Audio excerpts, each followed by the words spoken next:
A day in my life as a full-time mom. Alam nyo ba, matagal ko na talagang gustong lagyan ng pintura or wallpaper tong kwarto na to. Pero hindi ko nga magawa-gawa kasi nga may tumutulo pa sa bubong that time. At sabi ko nga unahin na munang ipagawa yung bubong tsaka na lang pinturahan or lagyan ng wallpaper tong kwarto. Kasi naman mga ate ko, kahit anong linis yung gawin ko dyan, pag tinitignan ko parang ang dumi-dumi pa rin dahil nga sa wall. Anyway, at ito na nga, inuna na nga naming ilabas lahat ng gamit at ang katulong ko nga gumawa dyan itong aking pangalawang anak. Gabi pa nga lang, nagsabi na siya sa akin na siya nga daw ang magtatanggal nitong unang wallpaper na nilagay namin dahil nakakasatisfy daw magtanggal ng wallpaper. Kaya ayan, pakanta-kanta pa siya habang nagtatanggal niya mga wallpaper na yan. At yes, nung unang lipat pa nga lang namin, bumili na ako ng wallpaper para nga ako ilalagay dito sa kwarto. Pero nung pagdikit nga namin yan, ay kita pa nga din yung mga baku-baku ng wall sa likod. Kaya sabi ko, wag na lang idiretso. Kasi nga, ang pangit pa din yan tignan. So ito na nga, after namin matanggal yung wallpaper, inuna ko na nga pinturahan itong aming kisame dahil wala nga din yung pintura. At yes, mga ate ko, nangungupahan nga kami dito at napag-usapan nga namin itong may-ari na if ever na may papaayos ako dito or aayusin ako dito sa bahay, magsabi lang ako sa kanya at ibabawas na nga lang daw sa upa. At yun nga, after nang mapaayos itong bubong, sabi ko nga sa kanya is kung kakayanin pa nga ng budget ko,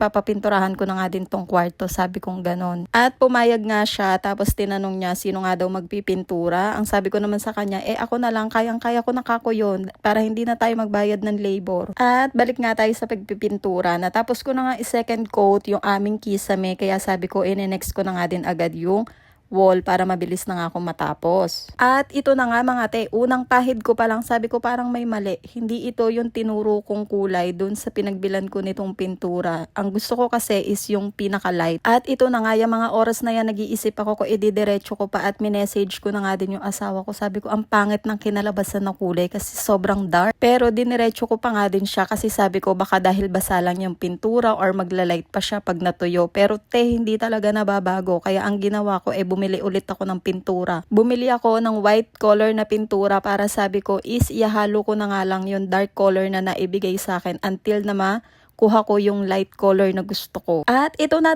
perfect na talaga yung kulay niyan. Kasi syempre pag sa kwarto, 'di ba, mas maganda talaga yung light color lang. Mas nakakaano siya, relax ba? At dahil nga masyado ako nagsipag, ayan mga pati CRN, nilagyan ko na din ng pintura. Thank you for watching. See you on my next vlog.